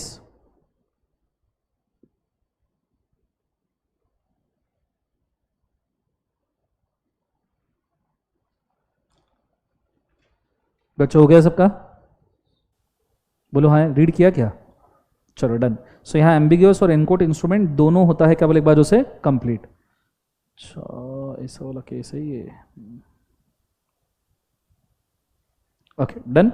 Let's go next. ये चीज होने के बाद में हम अगली चीज के ऊपर गए थे। निगोशिएबल इंस्ट्रूमेंट एक्ट में निगोशिएशन का हमने डिफरेंस और क्या देखा था? क्या देखा था निगोशिएबल में? नेक्स्ट इंपॉर्टेंस ऑफ डिलीवरी देखा था। बोलो हाँ है ना। निगोशिएशन ऑफ निगोशिएबल इंस्ट्रूमेंट देखा था ना, जिसके अंदर हमने किस तरीके से निगोशिएबल इंस्ट्रूमेंट देना चाहिए और डिलीवरी कैसे करना चाहिए लिखा था। बोलो हाँ है ना। उसके अंदर मेनली डिलीवरी के फीचर्स ही मैंने दिए थे। कितने पॉइंट लिखवा के दिए बताओ? 4 ही पॉइंट है ना। एक बार रीड कर लो। 4 आप कितने बताओ मुझे, मैं एक बार रीड कर लेता हूँ। Hold, I will just read. Okay. पहला है the delivery of the instrument is essential for the instrument to be payable to order और बेयरर। नेगोशिएबल इंस्ट्रूमेंट ये तभी वैलिड माना जाता है जब आप उसको प्रॉपरली डिलीवर करो। पहली बात, the delivery must be voluntary and free. Delivery खुद होके मन मर्जी से ड्रॉवर ने या एक्सेप्टर ने देनी चाहिए। प्रेशराइज्ड डिलीवरी वैलिड नहीं माना जाता, उसे कोअर्शन माना जाएगा। तीसरा, object of delivery is to transfer the ownership properly. आप जब निगोशिएबल इंस्ट्रूमेंट डिलीवर कर रहे हो तो आपका मेन इंटेंशन होना चाहिए कि आपने सामने वाले को ओनरशिप देना है। Is it? चौथा, delivery can be of 2 type. Actual delivery, जिसको हम फिजिकल बाय हैंड डिलीवरी कहते हैं। दूसरा कंस्ट्रक्टिव डिलीवरी। कंस्ट्रक्टिव डिलीवरी का मतलब आपने सामने वाले पर्सन के बिहाफ पे किसी को डिलीवर कर दिया। फॉर एग्जांपल, मुझे आपको निगोशिएबल इंस्ट्रूमेंट देना था, आप घर पे नहीं थे, तो मैंने आपके मॉम को दे दिया, आपके डैड को दे दिया, एक्सेट्रा, या मैंने आपके एजेंट को दे दिया। उसे कौन सा डिलीवरी कहते हैं? कंस्ट्रक्टिव। सबसे आखिरी, the contract of negotiable instrument incomplete रहेगा अगर आप डिलीवरी नहीं देते तो। सबसे आखिरी point, in case of transferee become deceased, अगर आपका ट्रांसफर ही डिसीज हो जाता है, then the instrument should be delivered to his nominee और द लीगल हेयर। आप मेरे को किसी पर्सन को निगोशिएबल इंस्ट्रूमेंट देना है और वो मर गया, तो मैं उसके नॉमिनी या लीगल हेयर को इंस्ट्रूमेंट दे सकता हूं, मैं पेमेंट भी उसी को दूंगा। Is it very clear? ये कुछ 6 पॉइंट है, एक बार चाहिए तो वापस से रीड कर लीजिए। Go for it fast.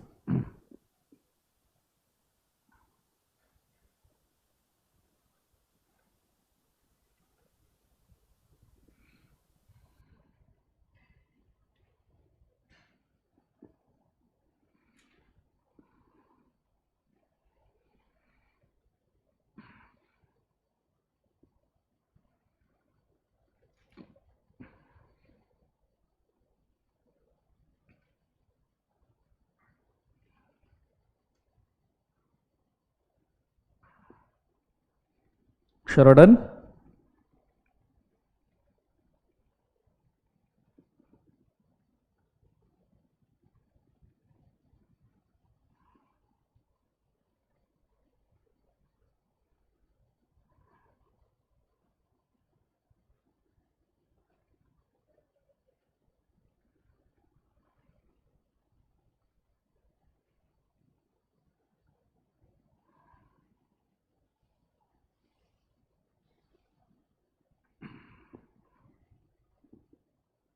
सबका हो गया है, बोलो हाँ है ना। अब मैं जा रहा हूं चेक के ऊपर और हम बात कर रहे हैं important topic, that is cheque का डिसऑनर। इसको कंफर्म पूछा जा सकता है, स्टार मार्क करके रखना, ठीक है। अगर मैं बात करूं डिसऑनर ऑफ चेक की, तो चेक दो तरीके से डिसऑनर हो सकता है, दो कैटेगरीज में। आप बोर्ड के ऊपर ध्यान दीजिए, आपको समझ में आएगा। हालांकि चार्ट आपके पास थोड़ा अलग फॉर्म में ड्रॉ किया होगा या यही चार्ट होगा, ठीक है, फोकस कीजिए। एक तो by default of the account holder cheque dishonour हो सकता है, या बाय बैंकर्स डिफॉल्ट डिसऑनर हो सकता है। बैंकर का डिफॉल्ट मतलब क्या, आपके अकाउंट में पैसा भी था, आपका साइन भी बराबर था, पर बैंक के एम्प्लॉय ने रॉन्ग पोस्टिंग कर दिया चेक का, भलते के अकाउंट पे लगा दिया, या आपका भलते का चेक आपके अकाउंट पे लगा दिया, या फिर क्लियरेंस प्रॉपरली नहीं किया चेक का, जो वर्कआउट नहीं हुआ। तो ऐसे सिचुएशन में लायबल रहेगी बैंक बेटा। आपको कंपनसेशन कौन देगी, बैंक, क्योंकि उसका गलती है। अगर चेक डिसऑनर हुआ है होल्डर के वजह से, तो होल्डर के वजह से तीन रीजन है। पहला, अकाउंट में पैसा ही नहीं है, अकाउंट में क्या नहीं है, पैसा, तो डिसऑनर तो होगा ना। दूसरा, ब्लॉक्ड अकाउंट है, मतलब अकाउंट में पैसा है पर वो अमाउंट ब्लॉक करके रखा है। जैसे आपके अकाउंट में 1 करोड़ है और आप चाहते हो फ्रॉड वॉर्ड में पैसा नहीं पड़ जाए, इसलिए आपने 70 लाख ब्लॉक करके रखा, तो ऐसे केस में फिर भी डिसऑनर हो जाएगा। तीसरा, आपका साइन मिसमैच है। देखो, ब्लॉक्ड अमाउंट है या साइन मिसमैच है, तो 30 दिन में आप ये डिफॉल्ट इमीडिएटली क्योर कर लोगे, बोलो हाँ है ना, तो टेंशन ही खत्म। अब ब्लॉक्ड अमाउंट है, आप थोड़ी ना चाहोगे पेनल्टी लग जाए, आप तो क्योर कर दोगे पेमेंट करके। या साइन मिसमैच है तो नया चेक दे दोगे साइन करके, बोलो हाँ है ना, पर फंड्स ही नहीं है, तो 30 दिन का नोटिस देना चाहिए उस बंदे को जिसका चेक बाउंस हुआ है। उसको बोलना चाहिए भाई पैसा दे दे। 30 डेज में आपने नोटिस देना है कि भाई 30 दिन, पहले तो नोटिस देना है कि उसने 30 दिन में आपको पैसा दे देना है। मैंने पहले चेक दिया, ठीक है, समझो बात को, मैं गया, मैंने पहले चेक लिया, चेक मैंने बैंक में डाला, डिसऑनर हो गया। अब मैंने उसको नोटिस दिया कि पैसा दे, उसने 30 डेज में पैसा दे देना चाहिए, दूसरे किसी भी तरीके से। हो सकता है नया चेक ही दे दे, कोई दिक्कत नहीं, चाहिए दूसरे अकाउंट का। लेकिन अगर 30 दिन में उसने पैसा नहीं दिया, he did not pay within a period of how many days, 30 days, तो ऐसे सिचुएशन में उसको पेनल्टी लगेगा 2 multiplied by amount of the cheque, और जेल हो सकता है up to 2 years। Is it very clear guys? जोर से बोलो सुनो। इस तरीके का चेक का डिसऑनर कंसिडर किया जाता है। मैं चाहूंगा किसको चाहिए तो इसका फोटो खींच के रखिए, गो for it fast.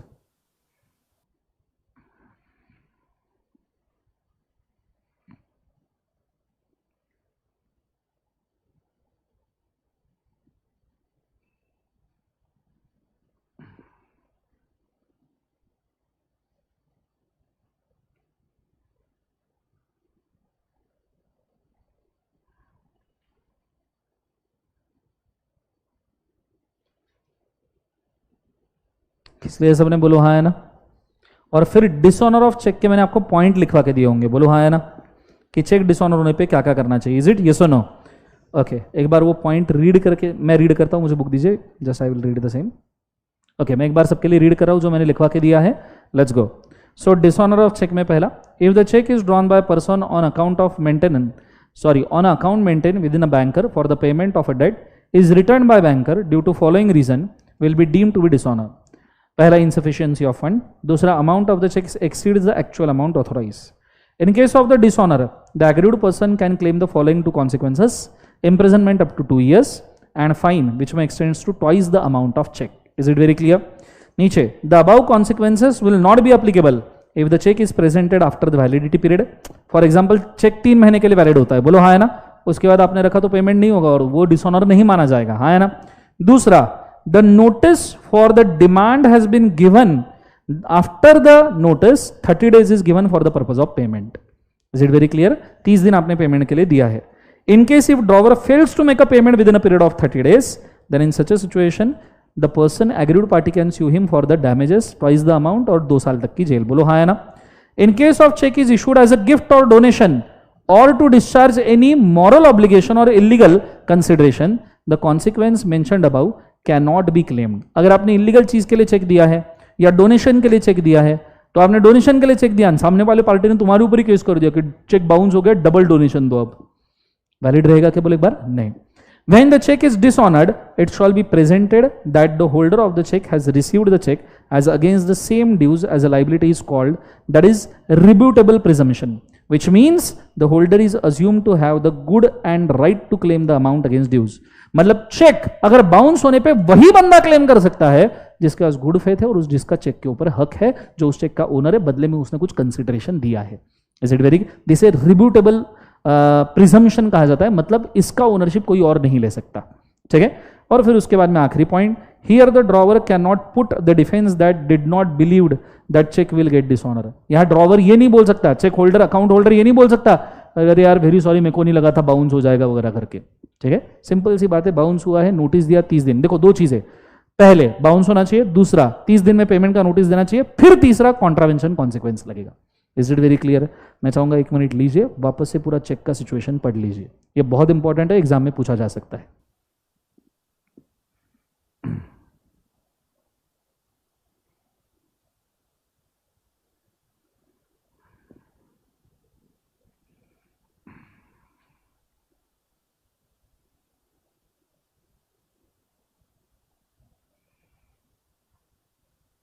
Live stream में सबको समझ में आ रहा है क्या? बोलिएगा जरूर गाइस प्लीज. तो कुछ ऐसे एकदम पड़े हुए हैं लाइव स्ट्रीम में.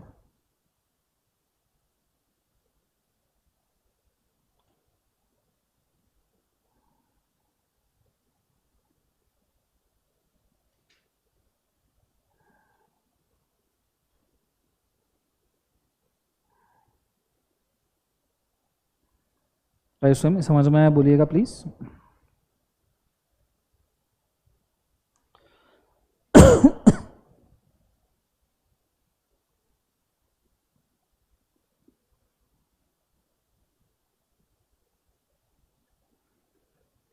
शरडन हो गया सबका? उसके बाद में हमने प्रेजेंटमेंट ऑफ इंस्ट्रूमेंट देखा था, याद है सबको? हाँ है ना. अब प्रेजेंटमेंट दो टाइप से होता है, एक होता है प्रेजेंटमेंट एज टू, क्या बोले एक बार, एक्सेप्टेंस, दूसरा है presentment as to payment. Presentment as to acceptance मतलब बिल ऑफ एक्सचेंज या प्रोमिसर नोट एक्सेप्ट करने के लिए प्रेजेंट करना. मैं ड्रॉवर हूं, आप ड्रॉई हो, मैंने बिल प्रेजेंट किया, भैया एक्सेप्ट करो. अगर आपने एक्सेप्ट नहीं किया, that is a dishonour as to acceptance, उसका कोई कॉन्सिक्वेंस नहीं है, तब बिल वैलिड इनवैलिड है. दूसरा है प्रेजेंटमेंट एज टू पेमेंट, मैंने बिल ड्रॉ किया, आपने एक्सेप्ट किया, मैं 3 महीने बाद सही समय पे आया, पैसा दो, और पैसा मांगने के लिए आपने मना कर दिया पैसा देने से, this is dishonour as to payment, जिसके लिए मैंने प्रेजेंटमेंट टू पेमेंट किया था. Is it very clear? तो देखिएगा अब प्रेजेंटमेंट कैसा होना चाहिए, एज वही कॉन्ट्रैक्ट एक्ट वाला, याद है सबको? बोलो हाँ है ना.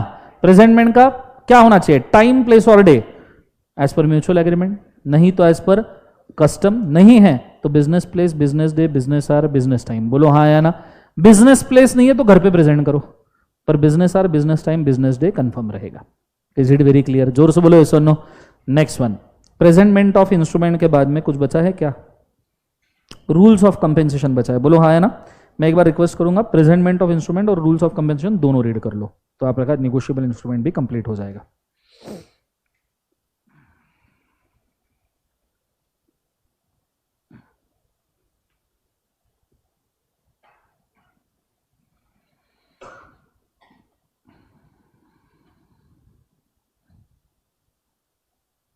सेक्शन 8 और डोरमेंट कंपनी सेम नहीं होता बेटा, कौन सी दुनिया में हो. दोनों का अलग अलग लिखवा के दिया है, बाकायदा समझाया भी है रिवीजन लेक्चर में.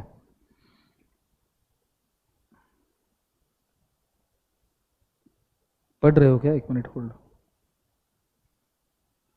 ये देखो,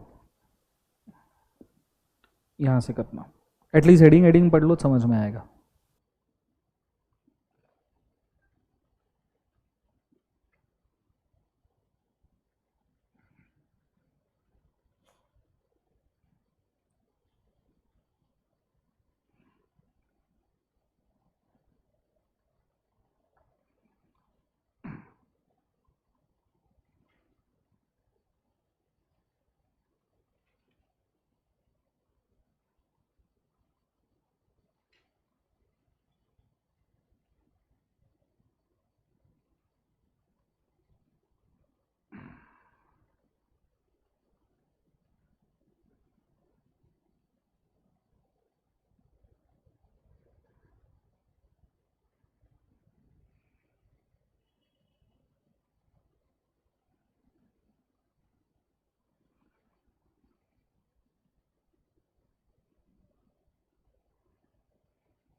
याद आ रहा है पढ़ाया हुआ सब? बच्चों बोलो हाँ है ना? ओके, मैं वापस से एक बार मेंशन कर दूं सबको, निगोशिएबल इंस्ट्रूमेंट और एलएलपी दो ऐसे टॉपिक है जिसमें थ्योरी ज़्यादा, एनालिसिस कम है। कॉन्ट्रैक्ट में एनालिसिस था, हमने थ्रू आउट रिविजन में पूरा का पूरा देख लिया, बोलो हाँ है ना? कंपनीज में एनालिसिस था, थ्रू आउट रिविजन पूरा देख लिया, सेल ऑफ गुड्स पार्टनरशिप भी पूरा देख लिया, बोलो ऐसा नो? पर सिर्फ निगोशिएबल इंस्ट्रूमेंट और एलएलपी में आपको ज़्यादा मेहनत करना पड़ेगा टीचर से, प्लीज डू अंडरस्टैंड, बिकॉज इसमें थेरी ज़्यादा है, एनालिटिकल कंटेंट कम है। एनालिटिकल कंटेंट पढ़ाना आसान होता है, ठीक है, बट थेरी सिर्फ रिवीजन लेक्चर में रीड करना is difficult. Is it very clear? मैं अभी थेरी के पॉइंट रीड भी कर लूंगा तो भी एज ए रिवीजन उसमें कुछ होगा क्या? Is it very clear? Yes और नो? तो आपको इसके अंदर रीडिंग ज्यादा करना पड़ेगा। समझ में आ रहा है पक्का? हाँ है ना? बाकी सब टॉपिक अपन ने कवर कर लिए हैं, ठीक है। अब इसके बाद में रूल्स ऑफ कंपेंसेशन भी आपने देखा होगा निगोशिएबल इंस्ट्रूमेंट के अंदर, कि अगर आप पेमेंट में कभी भी डिले करते हो तो उस केस में कितना % इंटरेस्ट देना पड़ता है? बोले एक बार उसे 18%। हालांकि पार्टनरशिप एक्ट में भी सेम % ऑफ इंटरेस्ट आपका दिया गया है, बोलो हाँ या ना? ओके, सो इसी के साथ आपका निगोशिएबल इंस्ट्रूमेंट के सभी मेन कंटेंट आपके यहाँ पे होते हैं, क्या बोले एक बार उसे खत्म। यहां तक समझ में आया? ओके, इसी के साथ आपका नियरली सब चैप्टर का रिवीजन खत्म होता है। किसी का पार्टनरशिप, आईआरएफ और स्पेशल कॉन्ट्रैक्ट बाकी है तो मैं नीचे लिंक डालूंगा, उसके अंदर रिवाइज करना। दूसरी बात, कल से हम राइटिंग प्रैक्टिस लेंगे, पहले सेल ऑफ गुड्स एक्ट का लेंगे कल, रफली हम 5 से 6 question sale of goods act के कल कंप्लीट कर लेंगे। वो होने के बाद कौन सा टॉपिक अगर कोई बाकी होगा आंसर राइटिंग में जिसके ऊपर आपको कॉन्फिडेंस नहीं है उसका लेंगे। नियरली 2 सेशंस हम राइटिंग के लिए लेंगे, फिर मैं आपको मेंशन कर दूंगा कि आपने किस प्रकार से एग्जाम वगैरह लिखना है, and then we will be closed. Is it very clear? Yes और नो? तो कल आपका नॉर्मल इसी समय पे 11:30 बजे राइटिंग का सेशन होगा। समझ में आ रहा है सबको? हाँ है ना? Writing, answer writing, sale of goods act, ठीक है। प्लेलिस्ट मैक्सिमम लोगों से शेयर कीजिएगा, मैक्सिमम लोग देखिएगा, जितना एडवांटेज हो उतना अच्छा है, ठीक है। चलो आज के लिए इतना काफी करते हैं। This all for today, have a nice day. Thank you बोलो, जोर से बोलो। चलो, good day, God bless you, ओम नमः शिवाय।